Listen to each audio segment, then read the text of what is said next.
Hi, for those of you who don't know me, I'm Jennifer Garapi, the pet therapist and health coach. I work with pet owners who want to eliminate their pets' unwanted behaviors so they can be less stressed and experience more joy with their pets. And I also work with pet owners who want to improve their pet's health without drugs, whether your pet has cancer, arthritis, an injury, upcoming surgery, or has experienced abuse or trauma of any sort. I can help you. Welcome, and thank you for joining me, whether you're here live or watching the replay. Today, I am so super excited to announce that I've been featured in a Reader's Digest article on separation anxiety. I'll share the link in the comments. Briefly, it's rd.com/advice/pets/relieve-pets-separation-anxiety. That's pretty long, isn't it? So the reason that I am so jazzed about this is because it's one of the most common dog behavior problems. And so it's so important that as many people as possible know what to look for and how to treat it. It's actually estimated that 15 to 35% of all dogs suffer from separation anxiety at some point in their lives. So please share this article with as many people as you can. I'd like as many people and their pets to be helped as possible. I am so jazzed about this because although people associate pet anxiety, separation anxiety with dogs, it's also maybe a little known fact that other animals as well can suffer from separation anxiety. And so I think it's important that people know that. So besides dogs, cats can have separation anxiety, as well as parrots and mice. Maybe others, but those are the ones that I know of.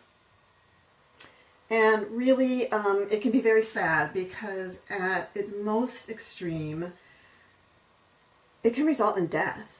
For example, dogs will run through a glass window, they'll jump off ledges, and they'll run away looking for you and get hit by a car. So this is some pretty serious stuff. So tell me, how many of you have a pet with separation anxiety? And who can tell me some of the telltale signs? I can't see the comments at the moment, and I know a lot of you are going to be watching the replay of this, so I'm going to go ahead and tell you what some of those signs are. You know, as someone who has partnered with pet parents to overcome their pet separation anxiety, I can tell you just how awful it is. Did you know that when an animal has an episode of separation anxiety, that it's just like you or me having a panic attack? And if you've ever had a panic attack or know of anyone that's ever had a panic attack, you know just how destructive that can be. Oh, hi Elizabeth Hinkson. Oh my gosh, I haven't seen you in ages. Thanks for joining me. So let me tell you some of the signs that that you should look for in your pet. One is destructive behavior. So that's when your pet is chewing up the couch or chewing through window screens. Yes, they'll actually do that. Clawing at the door, gnawing on their crate. There are actually dogs that will gnaw until their mouths are bleeding because their teeth are and their gums are bleeding because they've been chewing so hard on their crate. And so actually crating your dog who's having a separation anxiety is really not a great idea. So besides destructive behavior, what else can you look for? Constant barking, meowing, and howling. You might have neighbors complaining. If it's a dog, they might be pooping or peeing in the house. And if it's a cat, they might be peeing outside the litter box. Hey Lucia, good to see you. Thanks for joining me. They might also be panting or salivating. So for example, if you come home and your dog is like covered in saliva and saliva's all over the floor, they've probably been having separation anxiety. And another one is a form of anorexia, which is when a pet refuses to eat when you're not home. And you know, that can obviously not be so good, right, if your pet needs to eat. So those are some of the most obvious signs. Now I want to tell you about some of the less obvious signs. So a pet that's really clingy to you all the time. I see that a lot. Or your dog is vomiting or has diarrhea.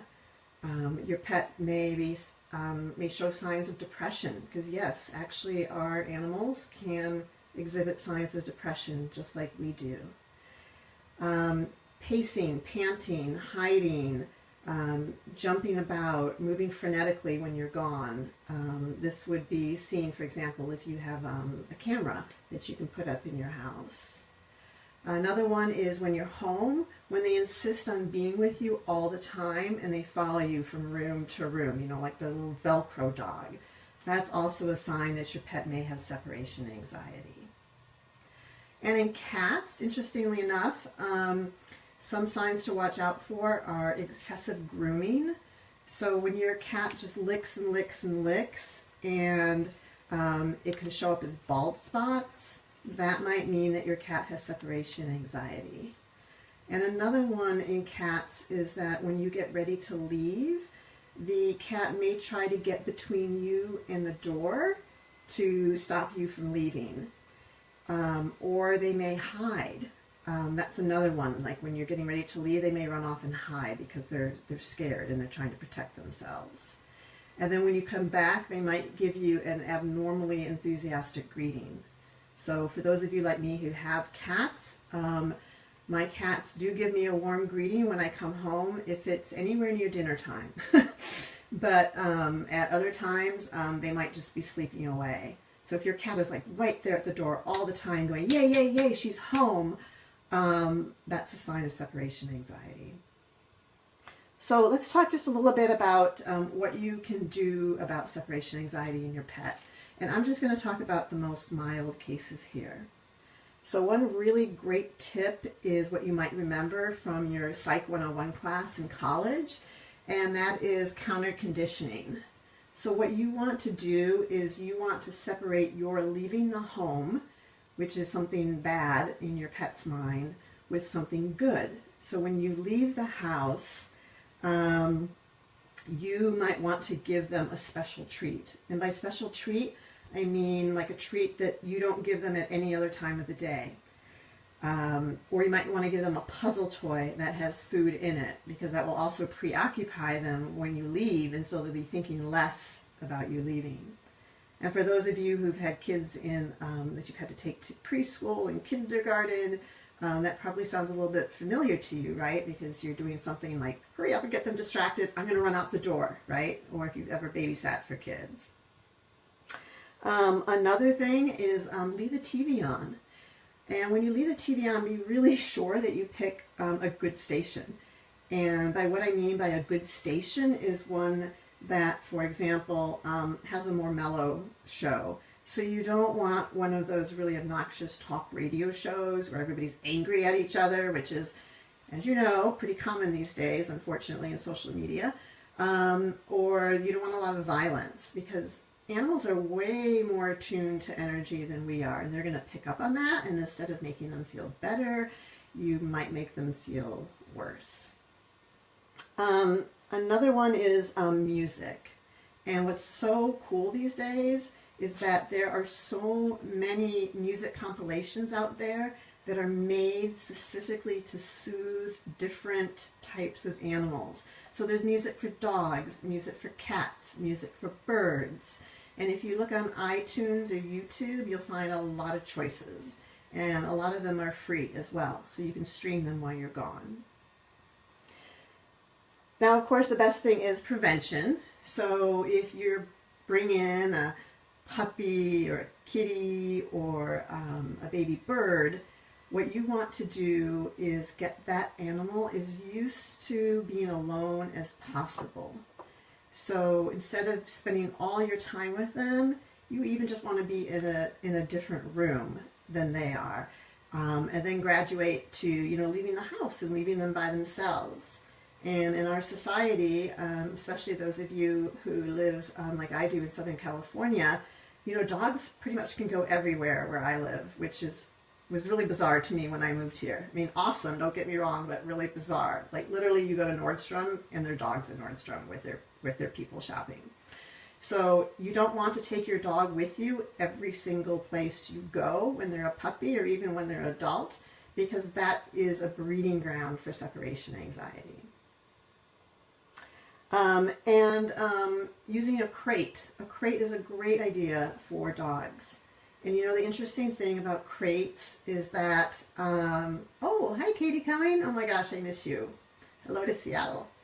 So another really thing about crates, sorry, I got sidetracked by seeing Katie.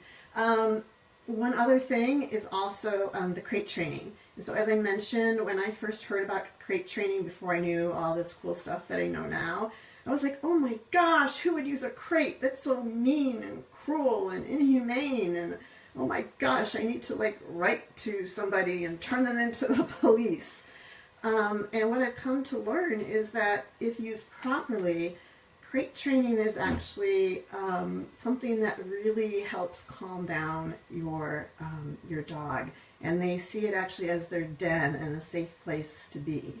And again, I'm saying used properly. You don't want to leave your animal in a crate for 12 hours a day. Now that is inappropriate, and I would say borders on animal cruelty.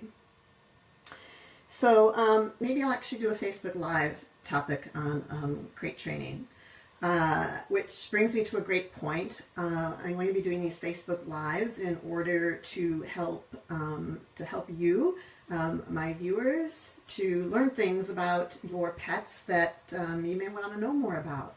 So please feel free to comment below and let me know if there's anything that you would like me to talk about in the future.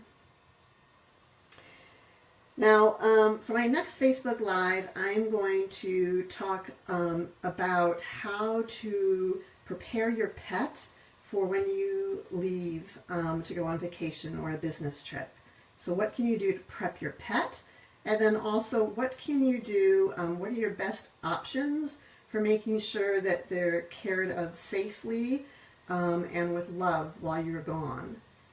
If you're like me, that's like one of the biggest worries about going on a trip is who's going to take care of my pets and how am I going to know that they're being taken care of well?